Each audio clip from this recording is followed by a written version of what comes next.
Sebelumnya kami mohon maaf untuk mengganggu waktunya sebentar.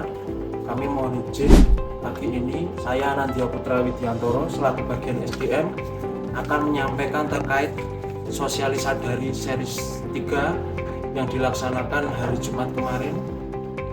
Narasumber dari holding Bapak Andi Imanuddin selaku SIVP yang berpengalaman di perbankan.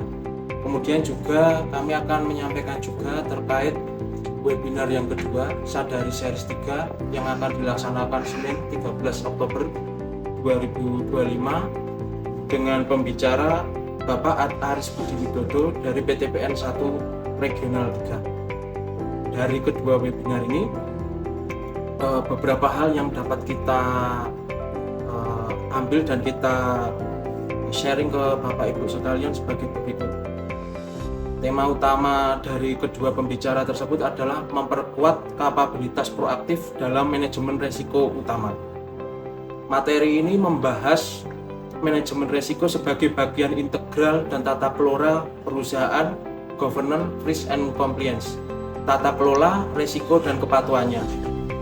Manajemen risiko bukan sekedar sistem defensif atau pertahanan untuk menghindari kerugian, tetapi merupakan alat strategis dan proaktif dalam menciptakan nilai tambah, nilai lebih bagi perusahaan. Bapak Andi Imanuddin selaku narasumber holding kemarin mengibaratkan manajemen risiko ini seperti kapal yang dibuat untuk berlayar. Kapal ini harus mampu menghadapi badai ini badai kecil maupun badai besar. Organisasi harus memiliki kemampuan mengelola risiko agar mampu mencapai tujuan bisnis secara berkelanjutan dan berkesinambungan. Konsep dan tujuan dari manajemen risiko ini selain untuk mengenali dan menghadapi ketidakpastian dan perubahan secara efektif dan efisien, juga harus didasari dengan ISO 31000/2018. Sehingga pada saat menangani manajemen risiko, prinsip-prinsip dalam integrasi seluruh organisasi dapat diselesaikan secara sistematis, terstruktur, serta berbasis informasi data yang terbaik dari perusahaan. Manajemen risiko bukanlah hambatan, melainkan keselamatan bagi organisasi dan menjalankan aktivitas bisnis. Untuk kerangka dari penyelesaian manajemen risiko ini, Bapak Andi Imanuddin kemarin menyampaikan ada 3 model penyelesaian, yaitu first line model. First line ini adalah pertahanan pertama dalam menghadapi risiko yang dilaksanakan oleh bagian manajemen operasional, baik SDM, keuangan maupun bagian tanaman tekpol, di mana risiko ini adalah bagian yang dihadapi sehari-hari oleh bagian-bagian tersebut. Yang kedua, second line atau pertahanan kedua yang dilakukan oleh bagian evaluasi kepatuhan dan manajemen risiko. Di sini bagian ini mendukung dan memantau efektivitas pengendalian, mengenali apa saja yang akan terjadi resiko pada saat perubahan dan ketidakpastian di perusahaan, sehingga dapat dikoordinasikan ke bagian operasional. Dan yang ketiga adalah third line atau pertahanan ketiga, yaitu terkait audit internal yang dilakukan oleh bagian SPI. Jadi untuk pertahanan ketiga ini adalah pertahanan akhir di mana memberikan dasar penilaian yang independen, sehingga nantinya hasil ini dapat dikomunikasikan ke top manajemen, dan hasil dari koordinasi dengan top manajemen ini harus bisa di-share ke bawah ataupun ke bagian-bagian yang lain. Kemudian untuk tahapan dalam penanganan risiko ini ada 5. 1. Identifikasi risiko, mengidentifikasi potensi risiko baik dari isu internal di dalam perusahaan maupun isu eksternal di luar perusahaan. Kemudian yang kedua adalah analisa risiko, menilai kemungkinan dan dampak risiko yang diidentifikasi. Jadi apa-apa saja yang menjadi peluang risiko dapat teridentifikasi. Kemudian yang ketiga adalah evaluasi risiko. Dalam evaluasi risiko ini menggunakan matriks untuk menentukan tingkat keparahannya, baik minor, mayor, dan juga probabilitasnya, harian, bulanan, atau bahkan tahunan. Kemudian yang keempat adalah perlakuan risiko atau tindak lanjut dari risiko itu sendiri.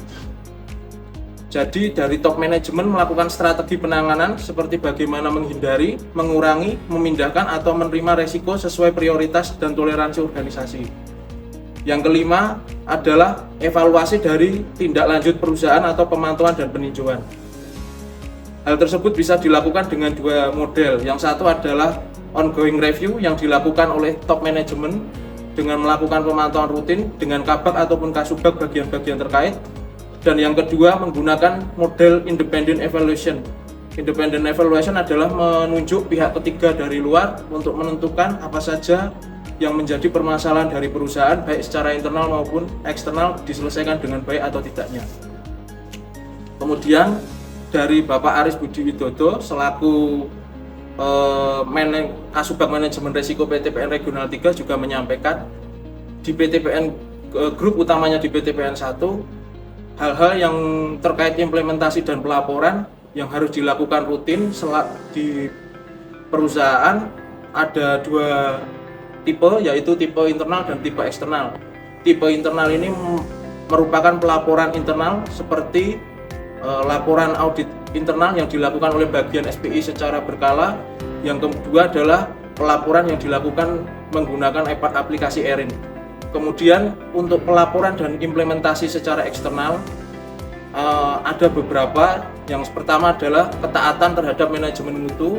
Ini diimplementasikan PTPN 1 dan PTPN Group dengan mengikuti ISO 9001-2015 untuk menyesuaikan kondisi standar di pasar.